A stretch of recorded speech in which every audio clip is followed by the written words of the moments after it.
I came home one evening expecting the familiar creak of my front porch and instead found a porch stacked with garbage bags and an empty house.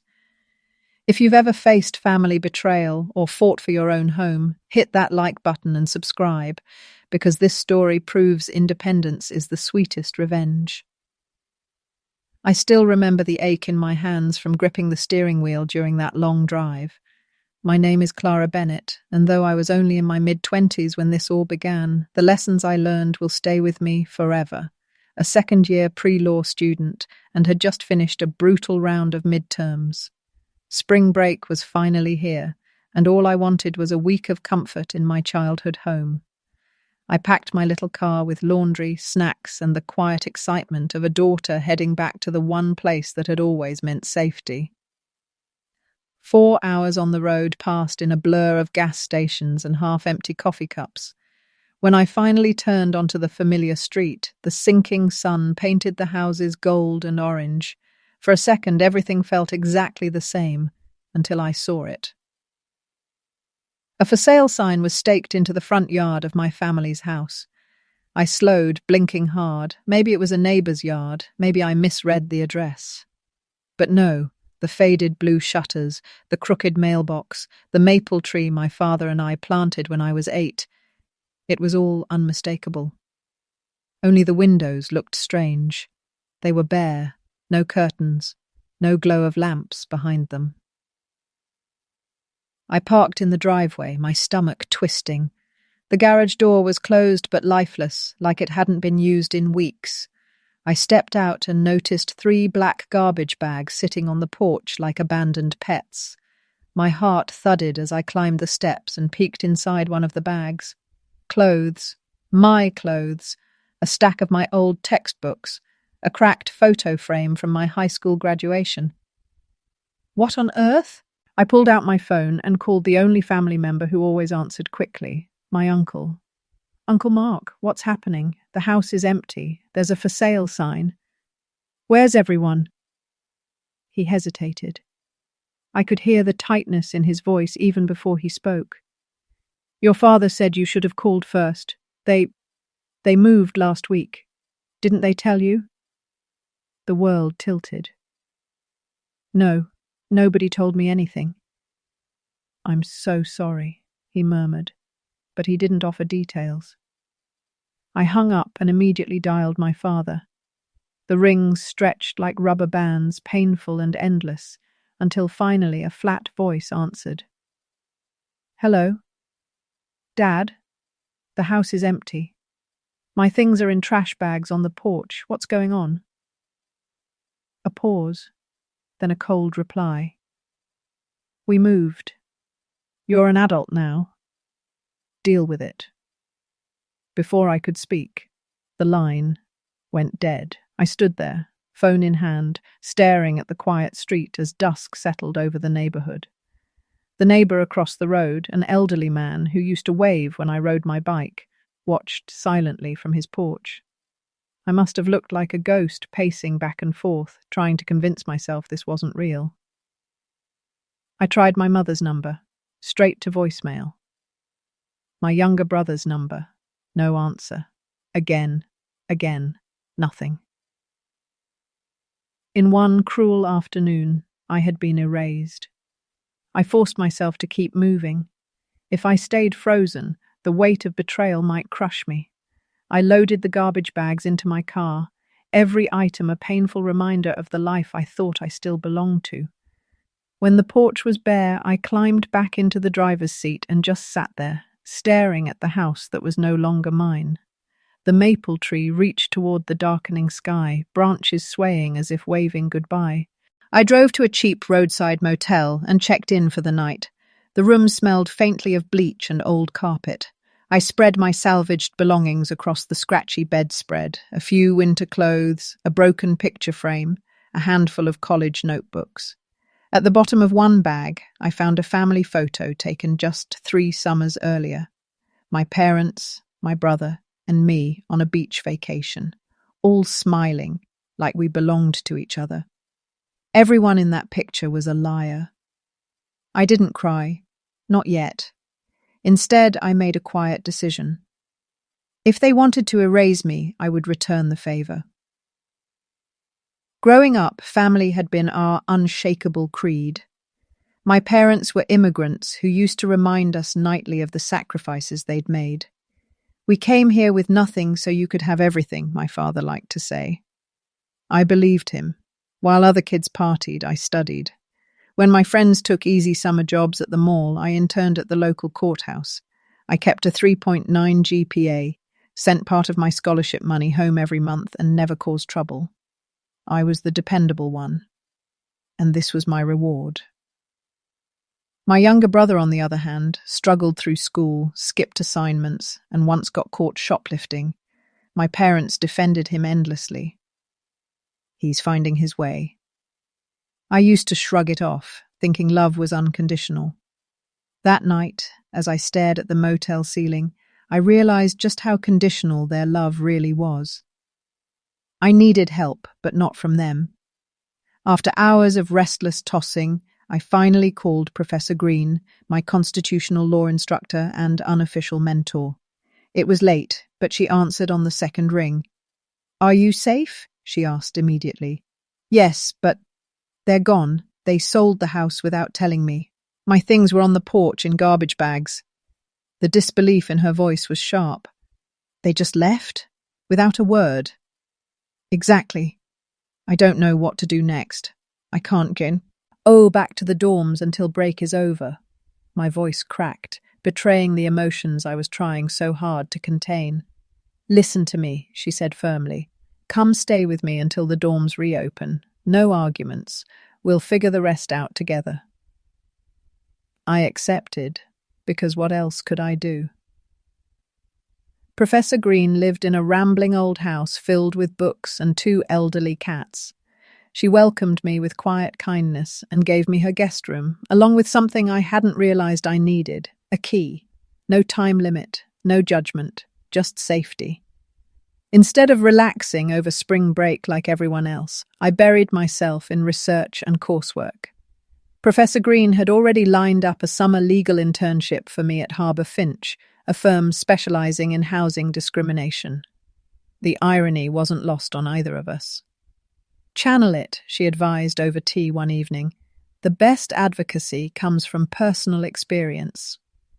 I nodded, thinking of the family photos I'd found crumpled at the bottom of a garbage bag. My quinceañera, my high school graduation, every milestone they'd once celebrated, now discarded like trash. That night, I blocked all their numbers. My parents, my brother, even aunts and uncles who might try to guilt me into contact. If anyone asked about my family, I simply said, "We're not in touch." No dramatic story, no plea for sympathy. I was rebuilding from scratch, and sentimentality had no place in the foundation. The summer internship at Harbour Finch turned out to be life-changing. What started as basic research and coffee runs quickly evolved into meaningful work when my supervisor, attorney Eleanor Bright, noticed my ability to connect with clients. "You have something rare," she said after watching me calm a young mother facing eviction. "You actually listen." Soon I was helping with intake interviews, meeting families being pushed out of affordable housing by greedy developers, elderly tenants facing illegal rent hikes, students dealing with predatory landlords. Their stories resonated with me in ways I couldn't fully explain. One evening, after a grueling day interviewing 3 families who'd all received simultaneous eviction notices, I stayed late organizing case notes. Eleanor found me surrounded by papers at nearly 9 p.m. "Burning the midnight oil?" she asked, leaning against the doorframe. "These families have nowhere to go," I said, frustration spilling out. "The developers are offering them 2 weeks in a motel as compensation. That's nothing. They'll end up homeless." "The system is broken," she agreed. "So what are you going to do about it?" That question echoed in my head for days. What could I, a mid-20s law student with a summer internship, possibly do? The answer arrived unexpectedly during a mandatory financial aid seminar at the university. The presenter mentioned a social impact grant, seed money for student projects tackling community problems. The deadline was 2 weeks away. For 3 sleepless nights, I worked on a proposal for a housing advocacy program aimed at students and low-income families. I called it Safe Haven Initiative. Eleanor helped refine the legal framework.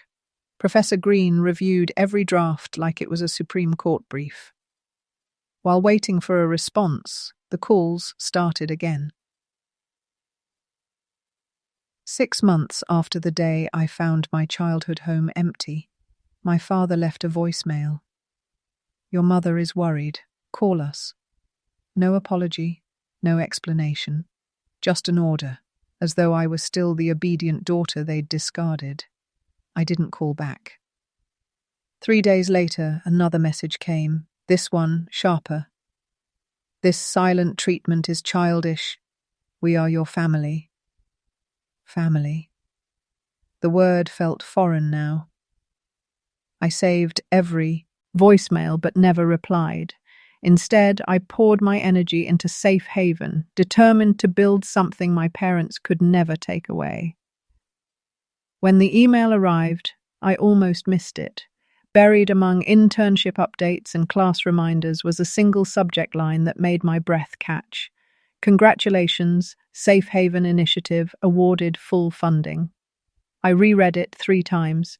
$50,000 in startup funds, office space provided by the university, legal guidance through a pro bono network. Everything I needed to turn an idea born of anger into a living, breathing force for justice. I leaned back in my chair, heart pounding. For the first time since my parents disappeared from my life, the future didn't look like a dark hallway. It looked like a door I could open myself. But with success came something else: attention. Students wanted to volunteer. Local reporters wanted interviews. Professors invited me to panels about housing equity. I smiled for cameras and shared carefully chosen words about advocacy and fairness, but inside, the old wound throbbed. Every headline about my project, every article mentioning my name, carried a silent message back to the people who had abandoned me. I didn't need to say a word. The world was doing it for me. Safe Haven began modestly. We held free tenant rights workshops in borrowed classrooms and offered legal intake sessions every weekend. At first, only a handful of people showed up: single mothers clutching eviction notices, retired couples confused by rent hikes. But word spread quickly. Within months, our sessions were packed. Landlords and developers started to notice. So did the city council, and inevitably, so did my family. It started with a text from an unfamiliar number. "Heard about your project. Proud of you. Mom." I stared at the screen until the message blurred. Proud of me? The woman who left my belongings on a porch now wanted credit for my work. I deleted the text without responding. A week later, another message came from my younger brother, Daniel. "Can we talk? Mum misses you." Daniel, the boy who once begged me to help him cheat on algebra tests, the boy my parents coddled while I shouldered responsibility, now played messenger. I pictured him tapping the phone, hoping I'd cave. I didn't. Professor Green noticed my distraction during a late-night strategy session. "Family?" she asked gently. I nodded. "You don't owe them access," she said, her eyes sharp. "Not after what they did." Her words steadied me. Safe Haven wasn't just a program, it was a boundary, a shield forged from my pain. The first major case came that autumn. A group of 20 tenants in a rundown apartment complex faced mass eviction, so the landlord could flip the property into luxury condos. The tenants included elderly veterans, single parents, and students like me. We organized quickly, filing motions, arranging media coverage, coordinating protests. I spent sleepless nights drafting affidavits and coaching residents on how to tell their stories to the press. During a packed city council meeting, I presented our findings. My voice didn't shake once. Cameras flashed, reporters scribbled, and somewhere in the crowd, I imagined my parents watching from a living room they hadn't invited me into. The council voted to delay the redevelopment and open an investigation. It wasn't a final victory, but it bought the tenants critical time. Afterward, as volunteers celebrated with cheap pizza in our tiny office, I slipped away to the quiet stairwell. My phone buzzed again, another unknown number. Against my better judgment, I answered. "Hello?" A familiar voice, hesitant. "It's your mother." I froze. "We saw you on the news," she continued. "You're doing impressive things." Silence stretched between us like a canyon. "You left," I finally said. "You sold the house and threw away my life. Why call now?" "We thought you were independent enough," she replied weakly. "Your father felt it was time you stood on your own. By disappearing?" My voice rose, echoing off the stairwell walls. "By treating me like a stranger?" "It was complicated," she said, her words a tangle of excuses. "We were struggling financially. Your father made decisions that didn't include me," I cut in. She sighed. "Can we meet as a family?" I pictured the bags of my belongings, the unanswered calls, the months of silence. "No," I said, my voice steady. "Family doesn't treat people like that." Before she could reply, I ended the call. My hands shook, but the tremor carried no regret, only release. The following winter, Safe Haven won a city grant to expand services. We hired 2 part-time attorneys and opened a hotline for urgent cases. I finished law school and passed the bar on my first try, all while continuing to lead the initiative. Reporters began calling me a rising legal advocate, a phrase that once would have made me laugh. But each article felt like a quiet victory, proof that I had built a life without the people who tried to erase me. One morning, while reviewing case files, I received a certified letter.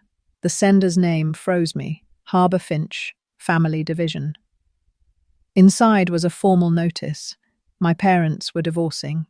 The letter requested my presence as a potential witness regarding property history, specifically the sale of the house that once belonged to the family of record. For a moment, I simply stared at the document, the irony almost cruel. The house they'd sold without telling me was now a bargaining chip in their own collapse. I contacted the court clerk and learned I wasn't legally required to appear. I filed the letter away and returned to work, heart strangely light. Their empire of control was crumbling, and I had nothing to do with it. Still, curiosity gnawed at me. Through public records, I discovered that the quick sale of our house had barely covered their debts. My father had taken risky business loans. My mother had quietly refinanced the mortgage twice. They'd moved into a cramped rental on the edge of town. For years, I'd pictured them thriving without me, enjoying a bigger house, a better life. In reality, they were unraveling. Months later, during a late-night intake session, a volunteer rushed in holding a familiar name on a client sheet. My heart stopped. It was my father. He stood in the lobby, older and greyer, but unmistakably him, clutching a stack of eviction papers. For a brief, dizzy moment, I considered hiding. But then I remembered the girl who once stood on a porch beside 3 garbage bags. I squared my shoulders and stepped forward. "Hello," I said evenly. He blinked, clearly startled. You work here?" "I run this program," I replied. His mouth opened, closed. He looked smaller than I remembered, the commanding presence of my childhood replaced by a weary slump.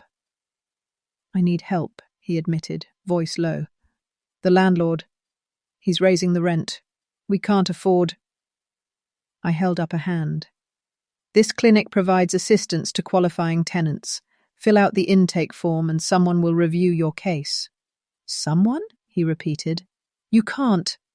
"I don't handle personal cases," I said, my tone professional but cool. "Our staff will determine eligibility." He stared at me, searching for the obedient daughter who once rushed to solve his problems. She wasn't there. Finally, he nodded and took the clipboard. His hand trembled as he began to write. I left him with a volunteer and returned to my office. My chest ached, not with pity, but with a strange, bittersweet clarity. Life had come full circle. Later that night, after my father had quietly left, I sat alone in the empty office. Moonlight filtered through the blinds, casting silver stripes across the floor. I thought about the girl who had arrived at a deserted house with nothing but garbage bags. I thought about the woman I was becoming, a lawyer, an advocate, a survivor. I didn't need revenge in the traditional sense. I didn't need shouting matches or courtroom showdowns. My existence, my success, my refusal to be broken, that was the purest form of justice. The phone buzzed with another unknown number. I let it ring until the voicemail clicked. Silence, I'd learned, was its own kind of power. Weeks passed after my father's unexpected visit to the Safe Haven office. He never called, never left a message, never returned. I told no one but Professor Green, who listened quietly as I recounted the encounter. He came for help, she said softly, and you gave him the same impartial treatment you give everyone. That's not cold. That's strength. Strength. I rolled the word around in my mind. For so long, I'd mistaken silence for weakness. Now I understood silence as choice, a deliberate withholding of power. Safe Haven grew busier with every passing month. We expanded our hotline hours, added volunteer attorneys, and launched a public awareness campaign about predatory leases. The more success we achieved, the more I heard faint echoes of the past. A neighbor mentioning my parents at a community meeting, a casual comment from an old high school friend who'd spotted my mother working at a small grocery store. They were still nearby, orbiting my world like distant planets, but they no longer held gravity over me. Then came an email from a local reporter. We're doing a feature on your work. Would you be pen to a personal angle, maybe your upbringing, what inspired you to start Safe Haven? My fingers hovered over the keyboard. The easy answer was to give a generic story about seeing injustice and wanting to help. But part of me craved the truth. I wanted the world to know what had been done to me without ever naming names. I wrote back, I prefer to keep the focus on the tenants we serve. My personal history is complicated, but suffice it to say that I know what it feels like to lose a home. The article ran with the headline, Advocate who knows the pain of displacement leads tenant rights fight. It was perfect, revealing just enough to make my parents squirm if they read it, yet protecting my privacy. Months turned into a year.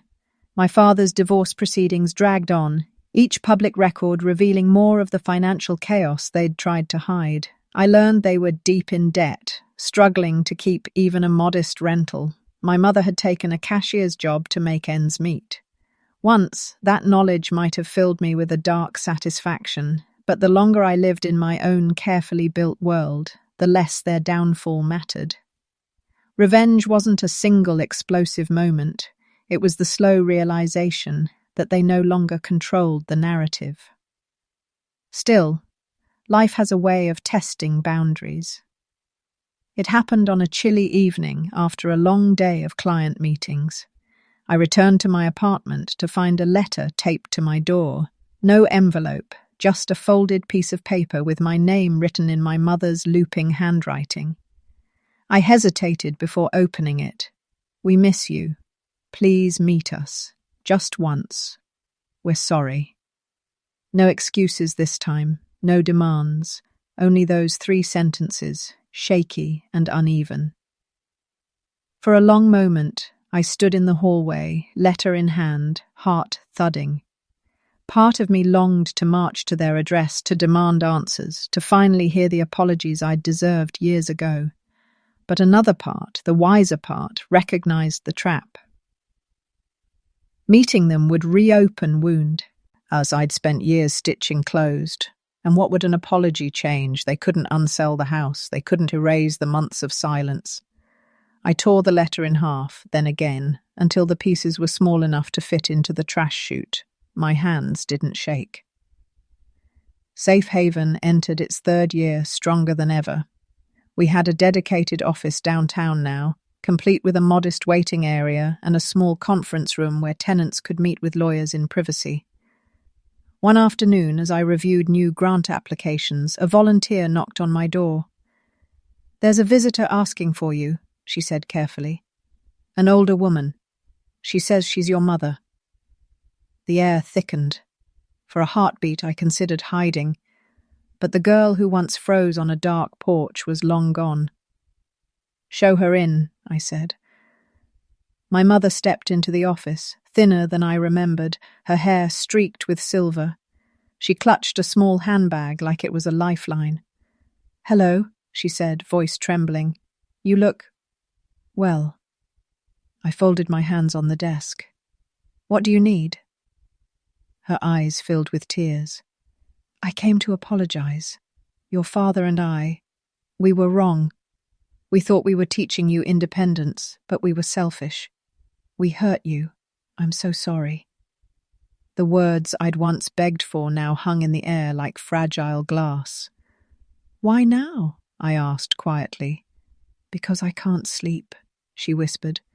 "Because every time I see your name in the paper, I know we lost something we can never replace." I studied her face, the lines of worry, the unmistakable regret, and yet I felt no urge to comfort her. "I built a life without you," I said evenly. "A good life. Your apology doesn't change the past, but I appreciate that you said it." She nodded, tears slipping down her cheeks. "Could we start over? Maybe dinner? I thought of the years spent questioning my worth, the endless nights wondering why I wasn't enough to keep my family together. I thought of the tenants whose landlords tried to make them feel disposable, and how I'd promised to fight for every one of them. "I don't think that's possible," I said gently, "but I wish you peace." Her shoulders sagged. She wiped her eyes, gave a small nod, and left without another word. When the door closed, I exhaled slowly. My chest ached, but it wasn't the sharp pain of old wounds. It was the deep stretch of a scar healing for good. Later that week, while reviewing case files late at night, I replayed the meeting in my mind. Years ago, I would have given anything for that apology. Now, it felt like a footnote in a story I no longer needed to tell. Professor Green once told me that real revenge isn't about destruction. It's about thriving in spite of the people who tried to break you. Sitting in my office, surrounded by files representing lives we'd helped save, I finally understood. My parents might never fully grasp the depth of their betrayal. They might never suffer the way they made me suffer. But they would live with the knowledge that the daughter they discarded had built something powerful, something enduring, without them. That was enough. But life, unpredictable as always, had one more twist in store. One Friday evening, as I locked up the office, I noticed a man lingering near the doorway. It took a moment to recognize him, my father. He looked older, his once commanding posture stooped, his eyes shadowed with exhaustion. "Can we talk?" he asked.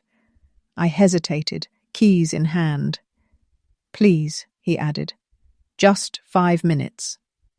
Against my better judgment, I nodded and led him to the small conference room. He sat heavily, rubbing his temples. "I won't waste your time. I'm not here to make excuses. I just need to say I'm sorry." I studied him. The man who once dismissed me with a single cold sentence now sat broken, humbled. "We thought we were teaching you strength," he said quietly. "But we were cowards. We made mistakes we can't undo. I don't expect forgiveness." For a long moment I said nothing. The silence stretched, heavy and deliberate. Finally, I spoke. You're right.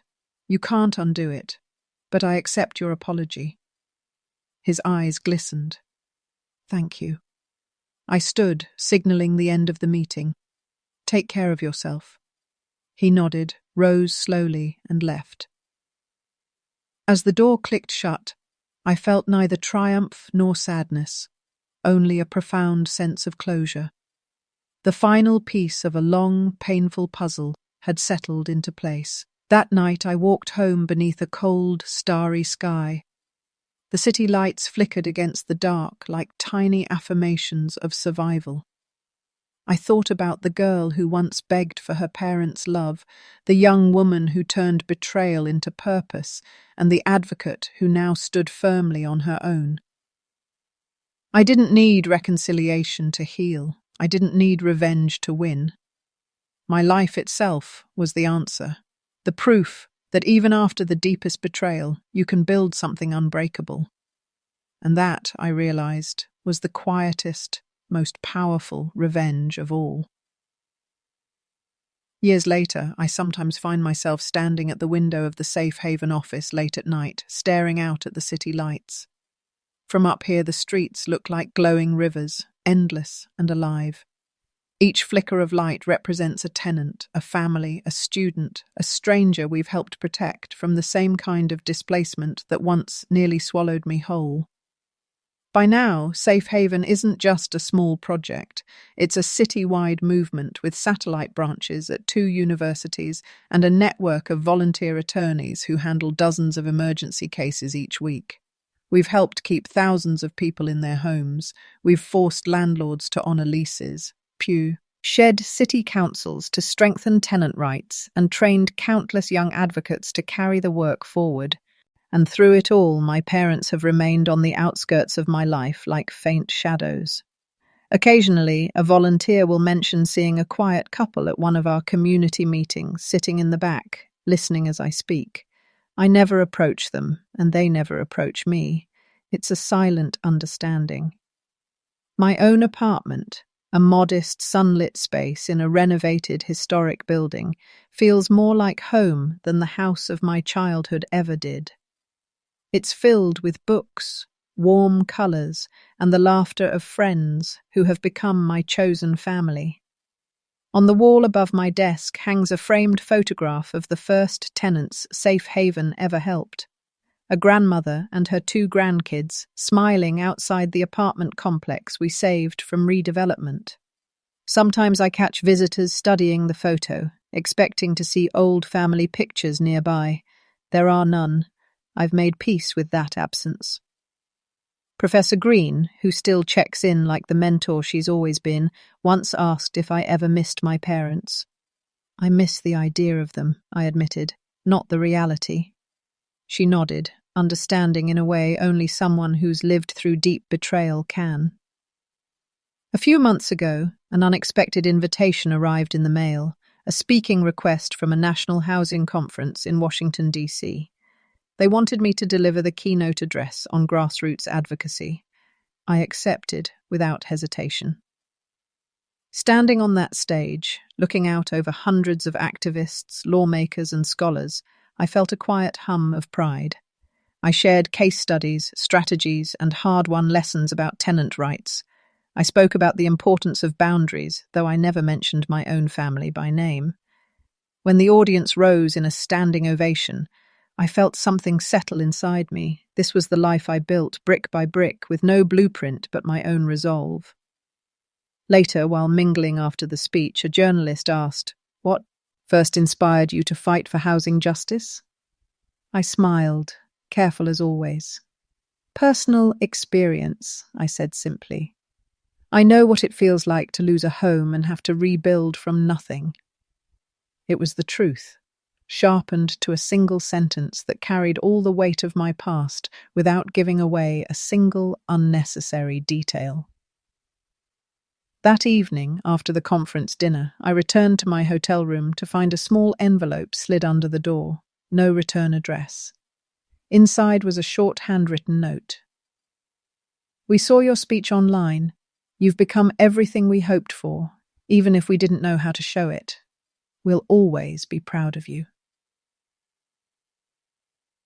Mum. Dad. I sat on the bed, reading the note again and again.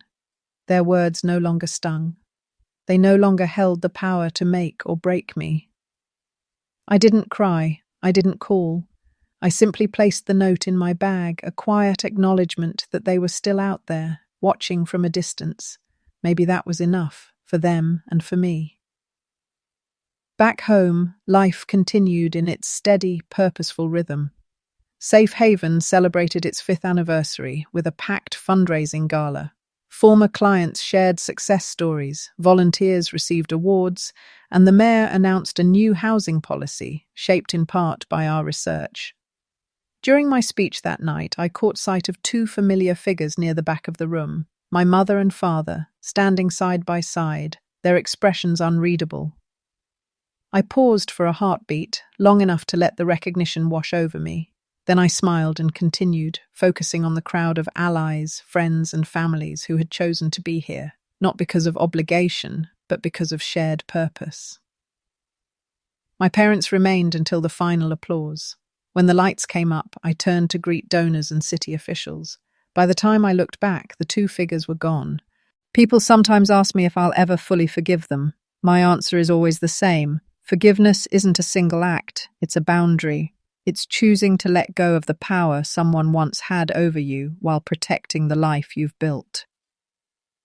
In that sense, I forgave them a long time ago, not with a reunion, but with the decision to thrive.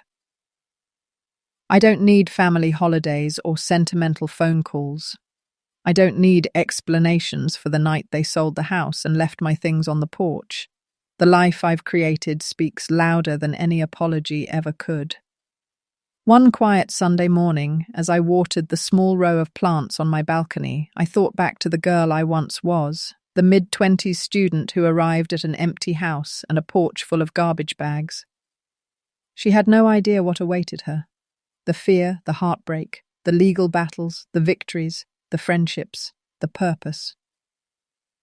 I wish I could tell her that she would survive it all, that she would not only endure but transform, turning betrayal into a mission that would change lives far beyond her own. I wish I could tell her that revenge, real revenge, doesn't always look like fireworks or courtroom showdowns.